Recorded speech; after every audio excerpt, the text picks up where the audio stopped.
সামরিক উত্তেজনার কারণে বন্ধ হয়ে যাওয়া পাকিস্তান সুপার লিগ আবারও মাঠে ফিরছে আজ থেকে। সাকিব আল হাসানের জন্য বিরতিটা আরও বড়। 6 মাসের বিরতি শেষে সাকিব মাঠে ফিরছেন আগামীকাল রোববার। তার আগে তিনি তার দল লাহোর কালান্দার্সে যোগ দিয়েছেন। জানিয়েছেন মাঠে নামতে তর সইছে না তার। আজ শনিবার দলের সঙ্গে সাকিবের ইসলামাবাদে পৌঁছানোর খবরটি একটি ফেসবুক পোস্ট দিয়ে নিশ্চিত করেছে লাহোর কালান্দার্স। সাকিবের সঙ্গে পাকিস্তানে পা রাখেন শ্রীলঙ্কার কুশাল পেরেরা ও ভানুকা রাজাপাকসে।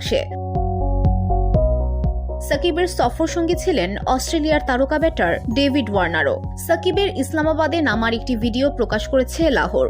সেখানে সাকিব বলেন, পাকিস্তান সুপার লিগে ফিরে আসতে পেরে ভালো লাগছে, বেশ রোমাঞ্চিত আমি। আশা করছি কাল একটা ভালো ম্যাচ খেলতে পারবো। খুবই গুরুত্বপূর্ণ ম্যাচ আমাদের সামনে। মাঠে নামতে তোর সইছে না আমার। আগামীকাল 18 মে লাহোর কালান্দার্স পেশোয়ার জালমির বিপক্ষে মাঠে নামবে। ম্যাচটা অঘোষিত কোয়ার্টার ফাইনালের রূপ নিয়েছে এখন। 9 ম্যাচ শেষে লাহোরের অর্জন 4 জয় ও 1 পরিত্যক্ত ম্যাচ থেকে 9 পয়েন্ট। তাদের অবস্থান টেবিলের চতুর্থ স্থানে। বসুন্ধরা, উত্তরা, বনশ্রী, কুড়িল ও বাড্ডা সহ রাজধানীর বিভিন্ন স্থানে অভিজাত ও অত্যাধুনিক মানের ফ্ল্যাট কেনার এক নির্ভরযোগ্য প্রতিষ্ঠান প্লেজেন্ট প্রপার্টিজ লিমিটেড। তাই আপনার স্বপ্নের আবাসনের জন্য আজই যোগাযোগ করুন।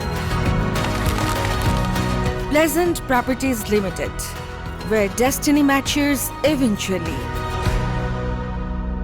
তাদের প্রতিপক্ষ বাবর আজমের দল পেশোয়ার জালমি 8 পয়েন্ট নিয়ে 5ম স্থানে আছে। জয়ী দল প্লে অফে জায়গা করে নেওয়ার দৌড়ে অনেকটাই এগিয়ে যাবে। এদিকে সাকিব এই ম্যাচ দিয়ে 6 মাস পর ফিরবেন মাঠে। তার ভাগ্য খুলে গেছে নিউজিল্যান্ডের ড্যারিল মিচেল চোটের কারণে। কিউই এর অলরাউন্ডার পিএসএল এর বাকি অংশ থেকে ছিটকে গেছেন। তার বদলি হিসেবেই লাহোর দলে টেনেছে তাকে। এটাই অবশ্য সাকিবের প্রথম পিএসএল যাত্রা নয়। এর আগে 2016 সালে করাচি কিংসের হয়ে পিএসএল এ অভিষেক হয় তার। এরপর 2017 ও 2023 সালে পেশোয়ার জালমির হয়ে পাকিস্তানের এই লিগে খেলেছেন তিনি। পিএসএল যাত্রাটা অবশ্য সাকিবের জন্য ঠিক সাকিব সুলভ নয়। এই টুর্নামেন্টে ঠিক মেলে ধরতে পারেননি নিজেকে। 14 ম্যাচে খেলেছেন তিনি, রান করেছেন 181টি ও তার ঝুলিতে আছে 8 উইকেট।